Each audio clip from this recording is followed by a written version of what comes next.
This video is intended for South Asian audience and is in Urdu and Hindi audio. For your convenience, you can find the same information in our English playlist on the same channel.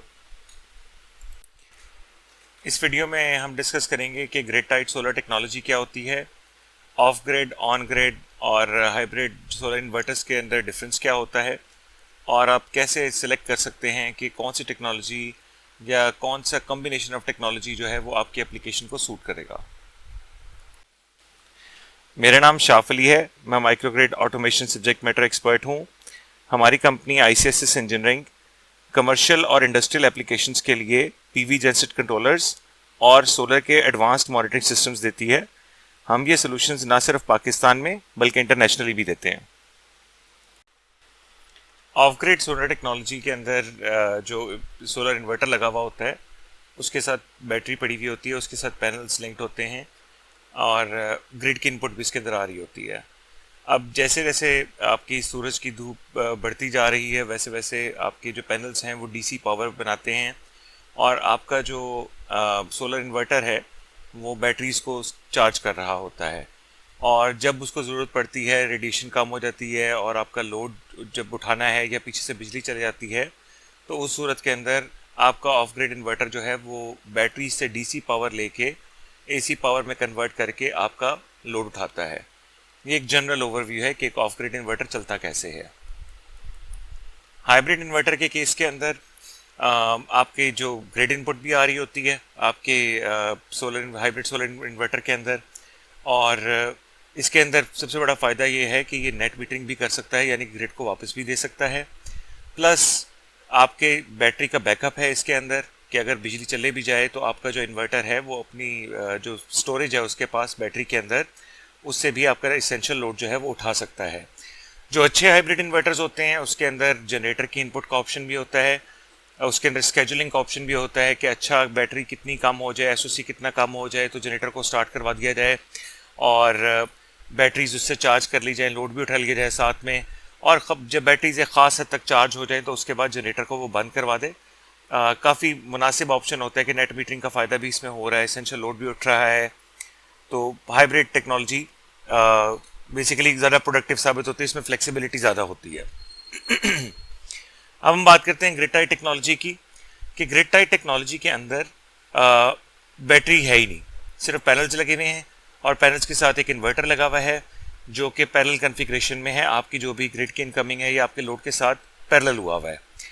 अब इस technology का फ़ायदा ये है कि क्योंकि batteries नहीं है तो इसलिए ऑपरेशन एंड मेंटेनेंस कॉस्ट उसकी बहुत कम है। इसने सिर्फ इसको ये सिर्फ क्या चाहिए कि जी अच्छा पीछे से मुझे जो सप्लाई आ रही है या ग्रिड से जो सप्लाई आ रही है, अगर उसके वोल्टेज, उसकी फ्रीक्वेंसी, उसके फेज सीक्वेंस अगर रेंज के अंदर आता है इन्वर्टर के, तो इन्वर्टर जितनी भी DC आ रही होती है उसकी AC बना के इंजेक्ट कर देता है जिससे आपका लोड उठाया जाता है। ये अगेन एक जनरल ओवरव्यू है, मैं भी डिटेल के अंदर कंपैरिजन आगे डिस्कस करने लगा हूँ। अच्छा, एक मिसकंसेप्शन है कि जी अगर बिजली चले जाएगी, ग्रिड टाइड इन्वर्टर बंद हो जाएगा तो कोई ऐसे तरीक़ेकार जिससे ये लोड के उठाया जा सके। अब पहले मैं कुछ कवर यहाँ पे भी करूँगा, पर बहुत डिटेल्ड वीडियो एक मैंने बनाया हुआ है जिसके अंदर हम यही डिस्कस कर सकते हैं कि डिस्कस कर रहे हैं कि जी ग्रिड टाइड इन्वर्टर क्या है, जब आपकी बिजली चले जाती है तो उस सूरत में आप अपने लोड्स कैसे उठा सकते हैं इवन विदाउट ग्रिड। आप उसको ज़रूर चेकआउट करिएगा, उसका लिंक डिस्क्रिप्शन में आपको मिल जाएगा। अब ग्रिड टाइड इन्वर्टर को जनरेटर के बैकअप पे भी चलाया जा सकता है, यानी कि अगर बिजली नहीं है तो जनरेटर के बैकअप के ऊपर भी आपका जो सोलर इन्वर्टर है वो अपनी इंजेक्शन कर सकता है और आपका लोड उठा सकता है। पिछले ऑफ ग्रिड हाइब्रिड टेक्नोलॉजी के अंदर लिमिटेशन क्या आती है कि वहाँ पे आप इसेंशियल लोड ही सिर्फ उठा पा रहे होते हैं, आप टॉर्क लोड्स आप उसके ऊपर नहीं उठा पाते या बड़े लोड नहीं उठा पाते। ग्रिड टाइड के अंदर जब आप PV-DG सिंक्रोनाइजेशन में चले जाते हैं तो उस सूरत के अंदर आपका अगर ग्रिड नहीं भी है तो आपका जनरेटर जो है वो as a primary source act कर रहा होता है और सोलर, आपका जो ग्रिड टाइड सोलर इन्वर्टर है वो सपोर्टिंग रोल में उसके साथ लोड शेयरिंग करता है और लोड उठाता है। अब सवाल ये आता है कि भाई जनरेटर तो अभी भी चलाना पड़ेगा। यकीनन आपको जनरेटर चलाना पड़ेगा क्योंकि ग्रिड टाइड टेक्नोलॉजी को पीछे कोई ना कोई सोर्स तो चाहिए। अब फ़ायदा ये होगा कि अगर आपका जनरेटर लेट से 60%, 70% लोड के ऊपर चलता था अपनी कैपेसिटी के, तो ग्रिड टाइड सोलर ने जब इसके साथ इंजेक्शन करनी शुरू की तो आपका जनरेटर 30, 35, 40% के आसपास लोडेड रहेगा, बाकी आपका सोलर की इंजेक्शन हो रही होगी। ये जो है ज़्यादा प्रैक्टिकल होता है आपके मीडियम कमर्शियल, लार्ज कमर्शियल या वेरी लार्ज कमर्शियल या इंडस्ट्रियल एप्लीकेशंस के अंदर, वहाँ पे प्रैक्टिकल होता है। घरों के केस में हम इसको रिकमेंड नहीं करते। आपको इसी वीडियो के लिंक डिस्क्रिप्शन में एक लिंक मिल जाएगा जहाँ पे हम ये डिस्कस करें कि डोमेस्टिक एप्लीकेशंस में या स्मार्ट कमर्शियल एप्लीकेशंस में हम रिकमेंड क्यों नहीं करते, और आपको एक और लिंक भी मिलेगा कि पीवीडीजी सिंक्रोनाइजेशन एक्चुअली होती क्या है। अब हम एक जनरल कंपैरिजन देख लेते हैं कि मतलब off grid, hybrid, grid tied inverters हमारे पास अवेलेबल है, पर हमने इनको चूज कैसे करना है। तो कुछ हम लोग डिफरेंट पर्सपेक्टिव से इसको देखेंगे और उसका कंपैरिजन करेंगे। सबसे पहले तो कैपिटल कॉस्ट आ गई कि अगर आप हाइब्रिड इन्वर्टर लगाते हैं वो आपको सबसे ज़्यादा महंगा पड़ेगा, ऑफ ग्रिड थोड़ा सस्ता पड़ेगा और ग्रिड टाइड जो है वो काफ़ी इकोनॉमिकल पड़ेगा। उसकी एक बड़ी सिंपल रीज़न है कि आपकी ऑफ ग्रिड के अंदर भी, हाइब्रिड के अंदर भी आपको बैटरी की स्टोरेज चाहिए, जबकि ग्रिड टाइड इन्वर्टर्स के साथ आपको बैटरी की स्टोरेज की ज़रूरत नहीं है। तो इसलिए जो आपकी इनिशियल कॉस्ट आनी है इंस्टॉलेशन की, वो ग्रिड टाइड इन्वर्टर की या ग्रिड टाइड सोलर टेक्नोलॉजी की सबसे कम होती है। अब हम लोग देख लेते हैं कि किन मकासद के लिए कौन सी टेक्नोलॉजी लगाई जाती है।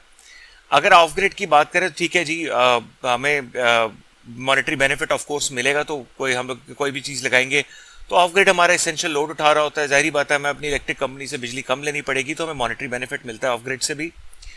और अगर बिजली चले भी जाती है पीछे, जाहिर बात है बैटरी स्टोरेज है, तब भी हमें पावर एसेंशियल लोड के लिए मिलती रहेगी, तो अवेलेबिलिटी एक अच्छी चीज़ है।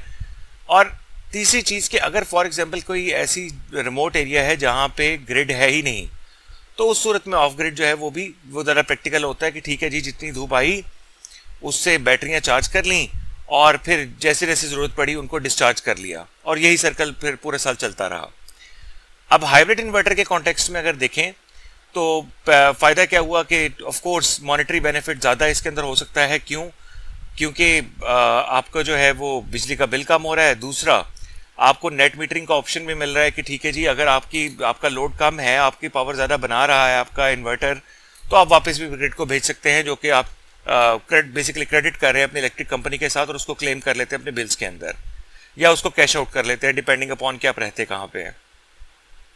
और फिर अगेन कि अगर आपकी बिजली चले भी जाती है तो इवन इन दैट केस आपका जो हाइब्रिड इन्वर्टर है वो आपको फिर भी बिजली देता रहता है आपके एसेंशियल लोड्स के लिए।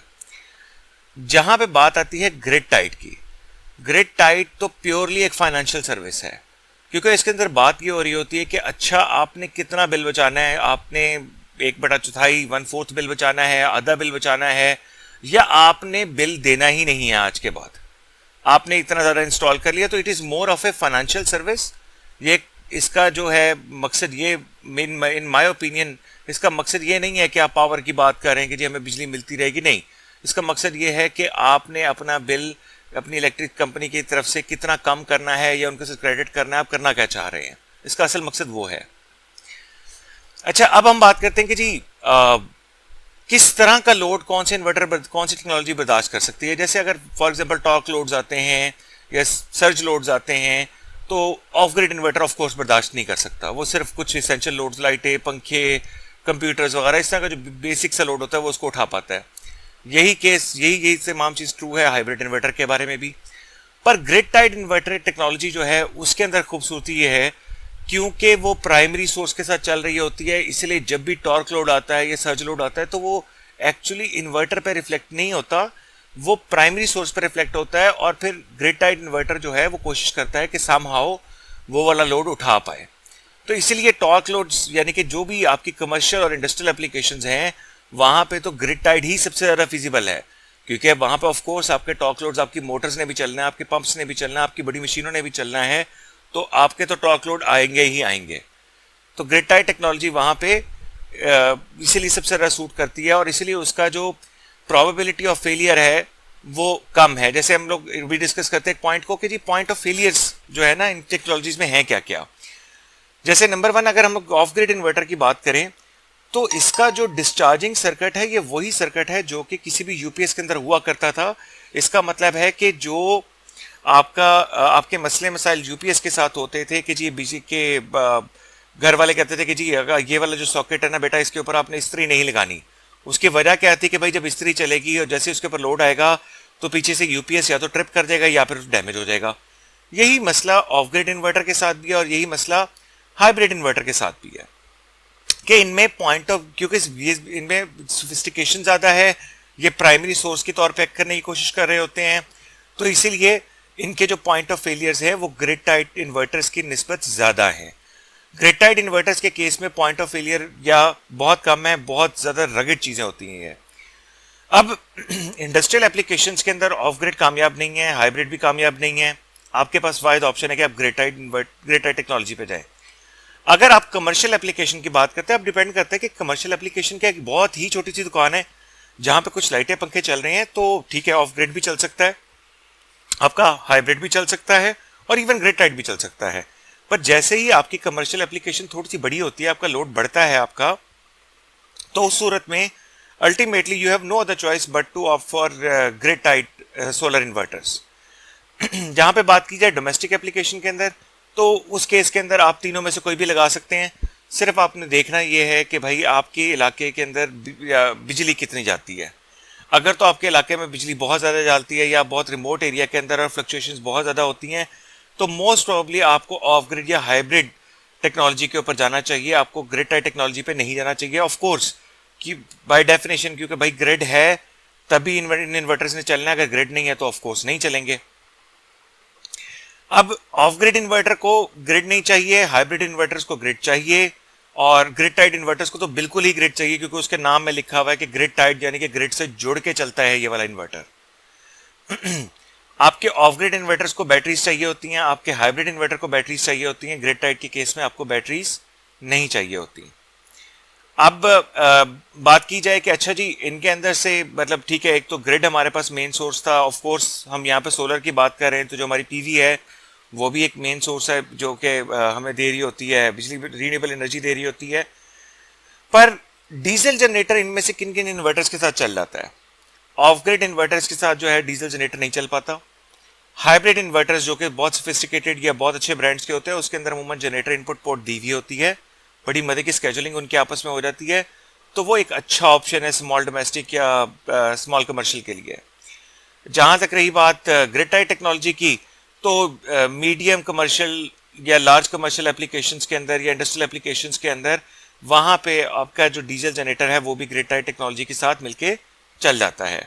यानी कि अगर बिजली चले भी जाती है, आपकी कमर्शियल या इंडस्ट्रियल एप्लीकेशन है, बिजली चले भी जाती है, तब भी आपके जो एग्जिस्टिंग आपने अपने जनरेटर्स चलाने थे, उन जनरेटर्स के साथ आपका ग्रिड टाइड सोलर जो कि आम हालात में डेड पड़ा रहना था वो चल सकता है।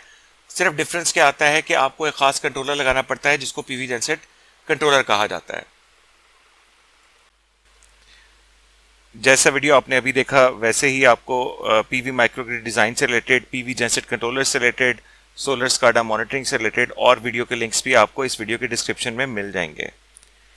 आप हमारा यूट्यूब के चैनल के ऊपर मल्टीपल प्लेलिस्ट ब्राउज कर सकते हैं, जहां पे जितने एनर्जी पीके पीवी जेनसेट कंट्रोलर से रिलेटेड प्रोजेक्ट्स एग्जीक्यूट हुए हुए हैं उनकी प्रोफाइल आपको मिल जाएगी। मज़ीद इन्फॉर्मेशन भी आप ले सकते हैं www.icssww.com विजिट करके। लोकल और international inquiries PV genset controller के लिए, उसके लिए हमने गूगल फॉर्म का एक लिंक दिया हुआ है, आप हमें वो रिक्वायर्ड इन्फॉर्मेशन दें, सबमिट करें और हमारी टीम आपके साथ अलाइन हो जाएगी कि आपको सबसे ज़्यादा कौन सा सोल्यूशन सूट करता है और उसकी कॉस्टिंग क्या होगी।